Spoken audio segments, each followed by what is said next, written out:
Hey everybody, Edo here, and I am excited this morning because I have Tyler Smith from Snakes and Latte Distribution, but also the up and coming D6 Distribution. Say hello, Tyler. Hello. Thanks for having Welcome. me.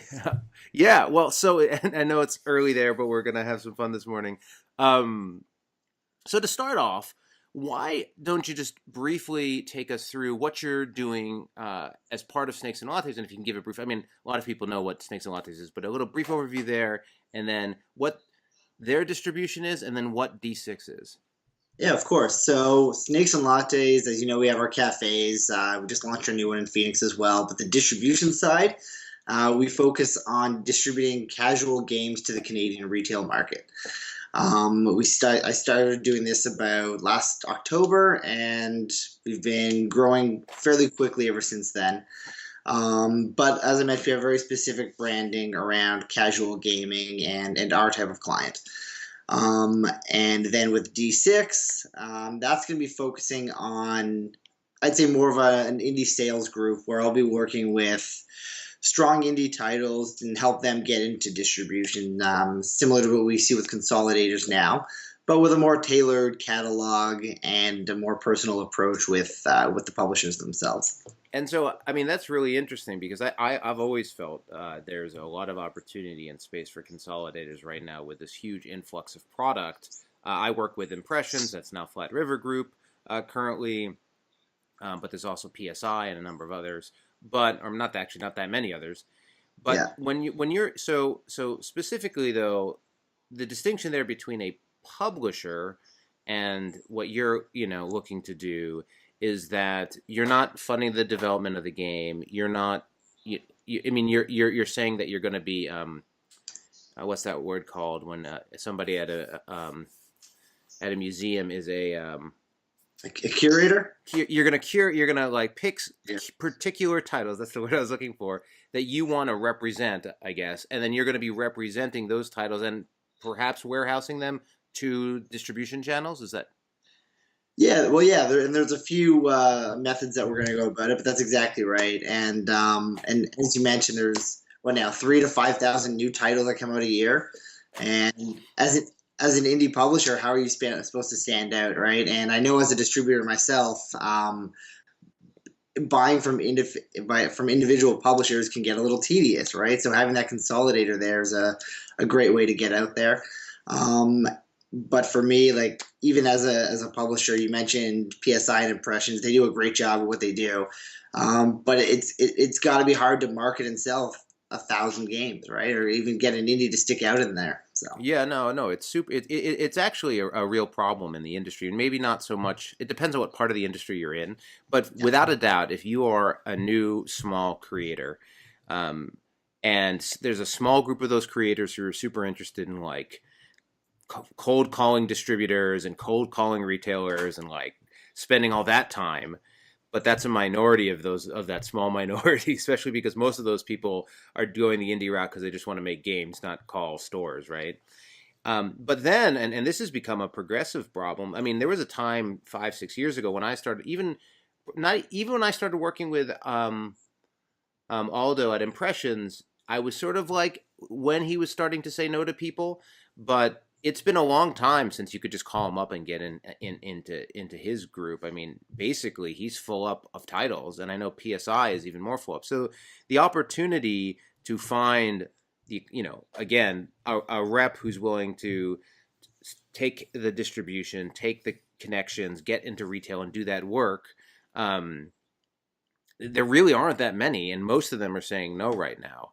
yeah. Um, and so, how do you are you like watching? And I know this is a new thing, and it's starting. I think this video will post around the time it's starting when you're going to mention it at PAX. But is this? Are you going to be just take? Are you going to take solicitations like shoot me your final game? Or are you going to be like watching Kickstarters? Like, how are you going to start that curation process or A that selection combination process?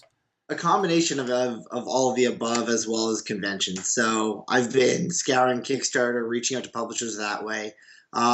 Just also from so with Snakes and Lattes, as I mentioned, very specific branding and type of game we're looking for.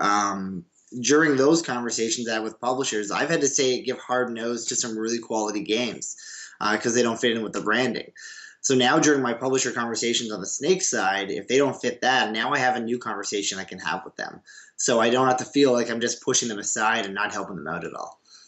And in terms of your intended reach, I mean, you're intending to represent distribution beyond Canada, right? I mean, is this all connection with all distributors? Like, man, why am I blanking? But GTS, Golden State. Why I didn't get my distributor information plugged into my brain. Thank you. Then I've Canada, Universal, Alliance, Snakes and Lattes. So you're going to work with all those? I'm looking to.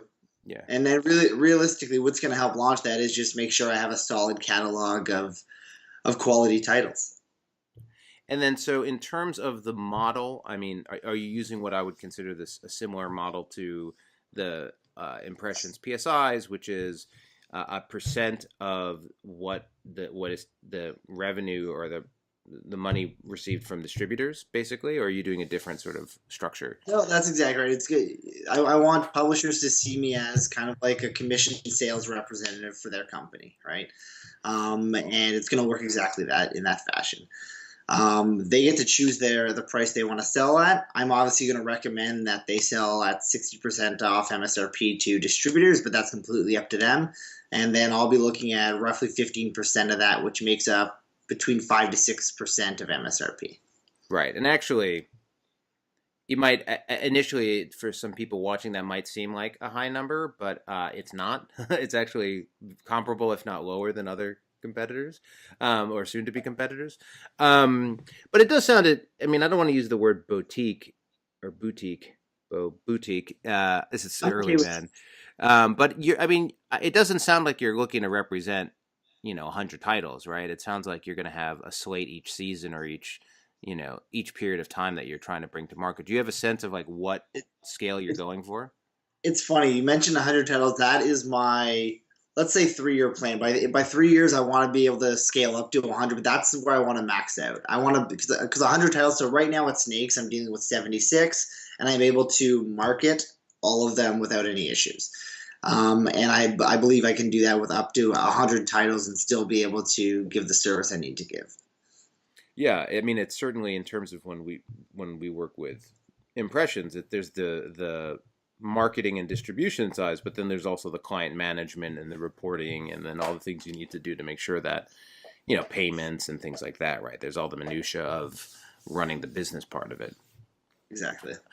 And awesome. And then, so, one of the reasons we were chatting is you were curious about, some of the realities of being a smaller publisher, which Pencil First Games still is. The other half of Ed. What are some of the questions that you had or you were curious about? Yeah, so obviously for me, I'm learning from publishers that I speak to about what they're looking for, what's been hurting them, what's been easy, what's been hard. And that's kind of what I wanted to get from you as well. Is what's your trek been like through the industry and trying to get your games into retail? Sure. Well, so there's a lot of parts to that. I think I was fortunate in that I both sort of met Impressions and Aldo early. They're like local, or he's local, and there was a game day we used to all, like a game night we all hung out at, and it was actually through those conversations, Aldo was one of the persons who was like, there's this liftoff game we just played, why don't you put that on Kickstarter? They're all going on Kickstarter right now. So there was a little bit of an invested interest there, and then Liftoff actually succeeded on Kickstarter, which was my first game. Not, I mean, it was like, I think we had about 1,500 backers, something like that. So it was. I mean, it was a success. It was definitely a success. Just wasn't a financial success. I lost money, but it kicked everything off. And so in that way, I sort of had that foot in the door already, where I was like, hey man, you said I should do this Kickstarter. I did the Kickstarter. Can you help me out now? But so that moment's a big moment. The actually being able to connect with and find and pair up with a consolidator or a rep I think is a big deal and a big challenge for smaller publishers, and I think a huge demand is there. I mean, a monumental demand is there, but therein is also the challenge with how many games there are in the market today. After that point, I think there's a couple key things that come up. So one is you can go through the contract and the deals, and that's all fine. I think it's mostly just about figuring out what the person who's starting to work with a consolidator is learning it all for the first time, right? So learning, retail stores don't pay me 90% for my game. Like what? Like, understanding how that starts cutting down is a challenge. One of so that's just sort of like because you're green at the beginning.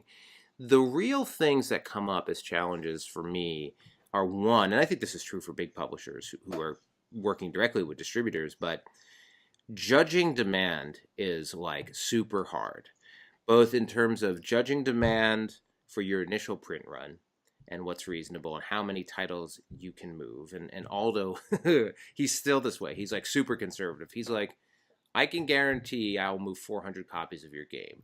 After that, it's going to depend on a lot of factors, but 400, and that's a really small number. You're like 400, oh geez. But like, in terms of what he's done his business long enough that he's like, yeah, I can get a new thing, talk to the user players, everyone will buy couple copies. They all have 20 stores, they'll buy a copy per store, and you'll see how it goes. But so there's that initial buy-in, and especially your first time around is like you have no idea. But so you sort of have that initial, having some recommendation from Aldo is helpful. But then the next piece, which is a problem today for me 6 years after doing this, is gauging your sell-through, gauging your sell through the warehouse through you, right? So that you typically will have that number. You'll be like, hey, they bought this many. That's pretty straightforward. But then judging the reorders and re-ups by the stores, and also the penetration of your games into actual players' hands as opposed to into distribution and sitting in sell through from you to the distributors to retailers, and retailers to players, and each one of those lines. You don't happen to have any secret solution to that problem or ideas around there? Because that one I still don't have an answer to. You mean just basically around that print run management? Yeah.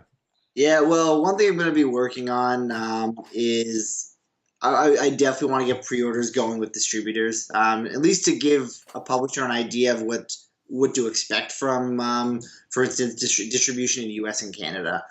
It gives them an idea of what they'll kind of be looking at for that initial shipment to North America, for instance, or to Australia or the UK or Europe.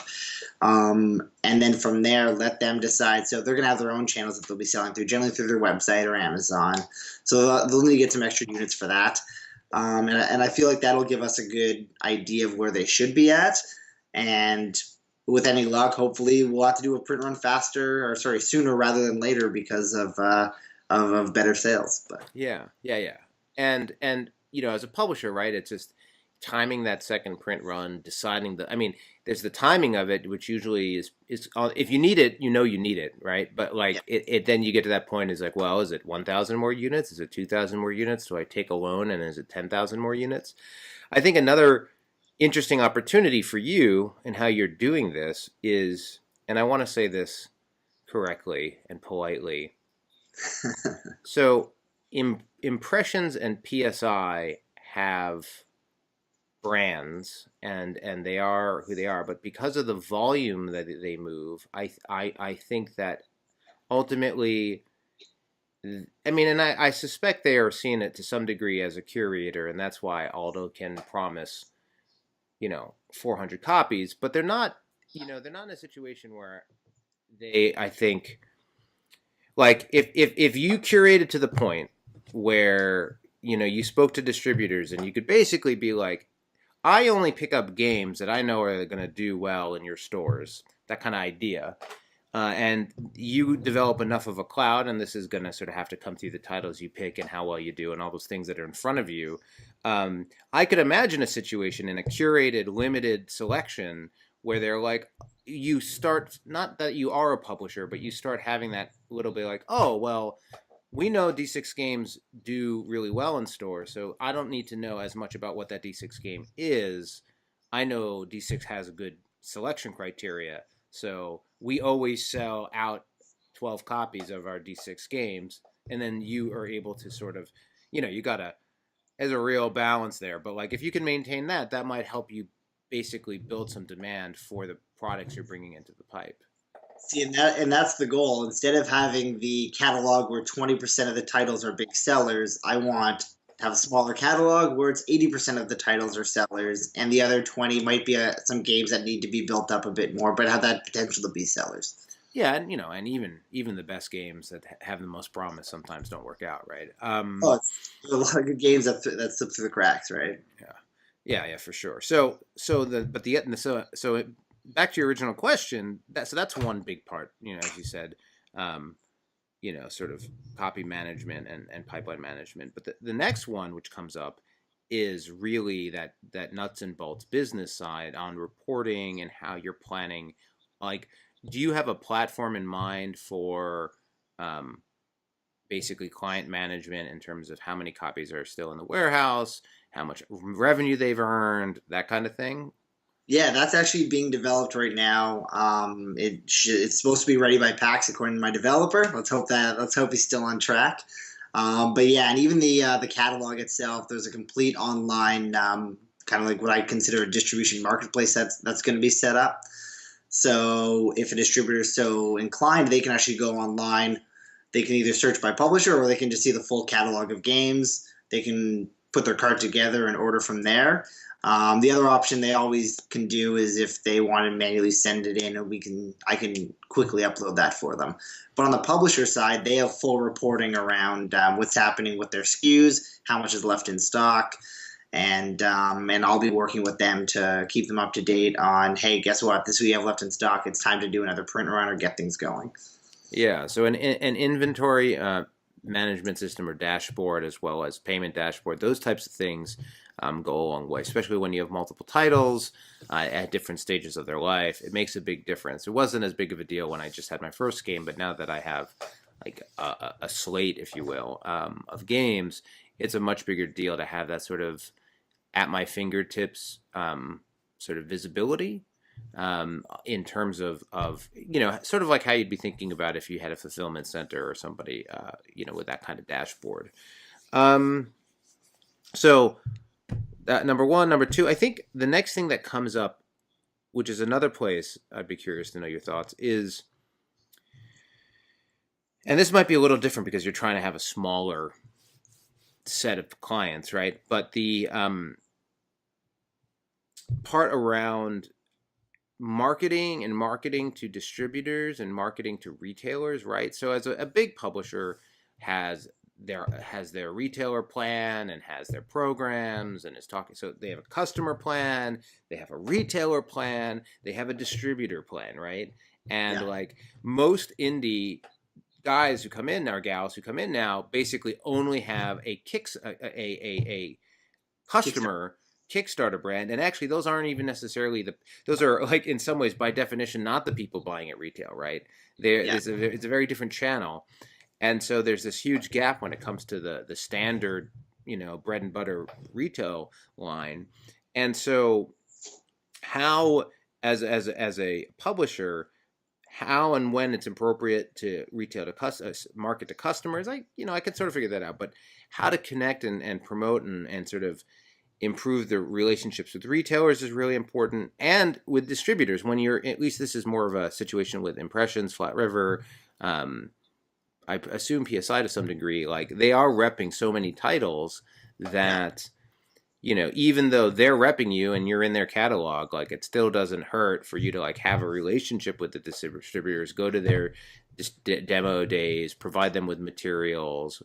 What deals is the distributor getting, what deals the retailer getting, what's the pass through, and building out that plan.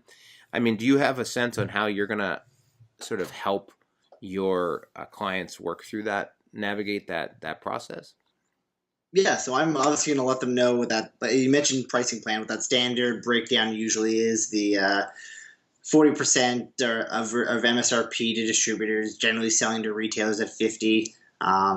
and really, and then working with them. And so I guess one thing that I'm doing right now is I'm building a partner portal. So you mentioned the marketing side. So I'll be handling all the marketing to distributors. And I'm going to also have add-on essentially marketing packages through partners I'm going to be working with, which I can't name them yet because we're still in discussions. Sure. But essentially, if they need a video created and additional social media marketing, there will be actual packages that they could purchase that will include a variety of marketing tools for them through other channels other than my own. And then on the other side of things, there will also be, so we were talking about like essentially that cost breakdown. I've noticed now with lots of indies, manufacturing is an issue for them because really they know two major manufacturers, and they don't get enough quotes sometimes, and they get a higher price point on their manufacturing. So I'm not going to be taking over manufacturing, even handling it, but I'm building that manufacturing yellow pages essentially. Sure. A breakdown of here are the manufacturers, here are their strengths, here are their weaknesses. This is what they can help you with, and take this list and talk to as many as you can, get more quotes, and kind of work with that to help yourself on your bottom line. So when you have to when you're going to lose that 60% of distribution, it's not going to kill you. Right. Yeah, I think that I mean that's always just good practice as a publisher, and I know that there's still a lot of publishers that even I look at and I'm like, you're really paying a lot for that game. But setting that aside, I actually the sort of marketing services dash or whatever listings, that's pretty interesting. I think that as a publisher, I would be very interested in discrete and specific marketing services, especially those targeted at distribution and retail. Uh, it's certainly possible to also do the stuff targeted directly at consumer, but as I said, that marketing channel is a little bit more clear to me. I think that the thing that would be the most difficult for you, but the most valuable for me is as a publisher is the more that you can equate a marketing spend to an impact, to a result, the better, right? So like when I'm doing Facebook ads or other types of direct to consumer marketing, I can really see I can see the impressions, I can see the click through, I can, if it's on a Kickstarter, I can even see if they convert. But when it comes to like marketing material that you're putting out to retailers, like I have no idea how to judge the impact there. I mean, so other than reorders, right? So, the more you could list out, hey, here's 4 services, and historically clients who have purchased this service for this price see this type of result, and the result is probably sell through, right? Like I'm probably, when I'm thinking about it with you, it would be how does this move more boxes through the channel, rather than just like promote my brand or something like that. So I don't know. Again, I don't know how you're going to do it, but that would be like, to me, when I was looking at it, you say, hey, if you spend $500 on this service, you're going to get a video. It's like, well, help me understand how that will translate into you being able to sell them more of my games. One of the interesting things that I did for Sunset Over Water and Legendary Creatures, which through discussions at Gamma and just Aldo in general, was I created a retail package of a SKU, which was buy 5 get a 6 demo copy free type of package, and actually it's a pretty good value because you're getting, I mean, we open the demo copy, so it's not an extra one you can sell, but you're getting a full game for the but that wasn't so much marketing as it was a retailer package, I guess. So those are the types of things that I'm very interested in, but it's very hard for me to understand the value. Like when I'm... Yeah, and what you just said, I'm a big fan of having the publisher create that retail package and have something for distributors to work with, as opposed to getting the distributor to create that retail package for them and trying to create their own collateral. I think if the publisher keeps control of what's going to the market, it protects their brand, first of all, and allows some uniform marketing that all retailers will have, I guess, a connection with. Yeah. So I do like that. And then ultimately, I still feel for the retailer itself, promoting and marketing to consumers is a big piece of that, right? If a consumer is walking into their store looking for your game, um, that's a big benefit to a retailer wanting to carry it, and it also gets them to want to promote the game a lot more as well. If you're feeding customers to them, they'll want to feed more customers towards you. So I think Yeah. that a symbiotic relationship there. Yeah, but even in that example, right, just to dial into it, so say a typical, like, hey, I'm gonna, you can send out your games for review by text reviewers or by video reviewers, or you can go to some of the channels that's more content marketing, who you're paying to do a preview, or you're paying to, um, be an advertisement in their digital magazine or whatever. It just becomes very difficult to see how that is translating into people walking into stores, Yes. like programs or advertisements that I could get a sense of that are more targeted. Like, I don't know, like I wouldn't mind a program that it doesn't really solve your point about like bringing people into stores like from the street, but I would be much more interested. I don't know, much more, but I'd be intrigued by more direct retailer sponsorship programs, like ways to have throw some money towards retailers for advertisement, but that's connected to their audiences. Because at least I know I might not get that person who wasn't going to come into the store to come into the store, but that the people who are coming in are seeing, whatever, a banner, a placard, or standee type of thing. And I'm a big fan of standees and various items like that. The issue with retail is not a lot of them have a lot of space to add extra No. standees and things like that, right? Yeah. So like I love that idea, but when I'm speaking to retailers now, that's what I'm hearing. Like we carry collections of games of snakes, where it's like, no, we don't need more standees. We can't fit anything by the cash wrap. We can't do this, and it's like, okay, so we need to figure out another way to do it. And it seems to be that events work well, but you can only have so many events in a calendar month, right? If they're buying 40 titles a month, how can you have 40 events in 30 days or in 20 days or however that's going to work out for them, right? And you want to have events for games people like, and you got to learn the games and staff the games. Yeah, and it might be as simple as, you know what, if D6 is going to work with these publishers and try and help them out with the retail marketing, it's perhaps we do a catalog party instead. Sure. Where it's literally just if you think of like mini cons or game nights where it's really we're focusing on these games in the retail locations, and we kind of do that en masse to not only drive new traffic to those stores, but their Sure. existing traffic will see it as well. Yeah. I think that's Right, so yeah. that's the places where it gets, in terms of the places that the highest touch point and value is, like, how do I know how much to print and make? What are those relationships with those partners, and print and make and reporting, and then relationships with each of the groups down the pike? I think is super relevant. Are you doing are you planning to have any like con representation, or not for you? Like, there's you going around finding clients and sort of doing that part of it, but then there's more like, because it's a little weird because usually a publisher is going to be at a con as well. But do you see any sort of relationship with the distribution at conventions, or just representing and finding clients? No, it'll be both. So even with Snakes and Lattes right now, I'm going to cons to find publishers, Right. And then I was at, like, for instance, I went to Gamma and I spoke to retailers there. Right. Oddly enough, there were quite a few Canadian retailers that had shown up, so it gave me a good like sit down time with these retailers I'm already selling to, and some new ones that I wasn't.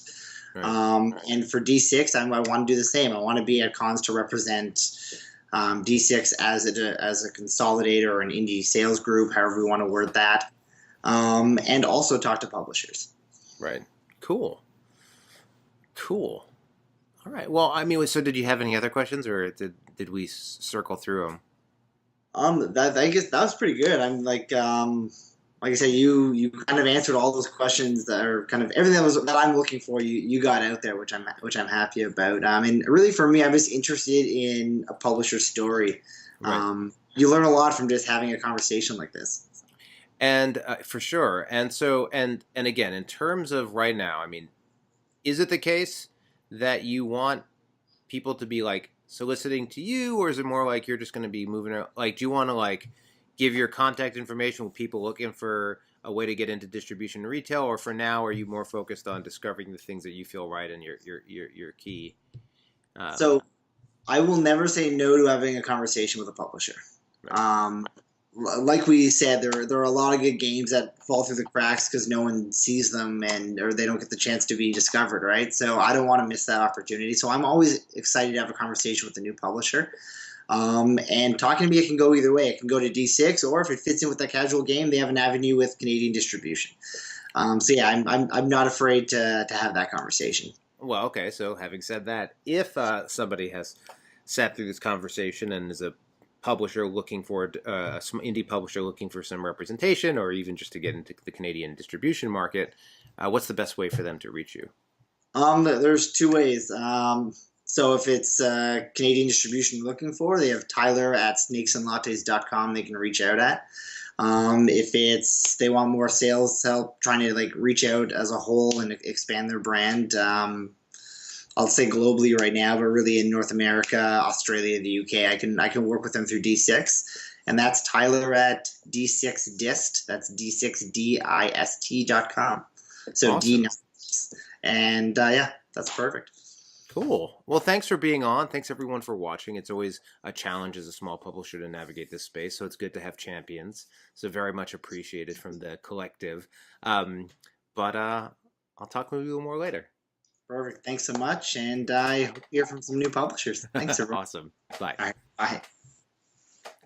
Hey everybody, Edo here, and thanks for watching Gaming with Edo. Reviews over here on this playlist, League and Insider videos over here on this one. Subscribe, share, all that good stuff. But most importantly, play some great games.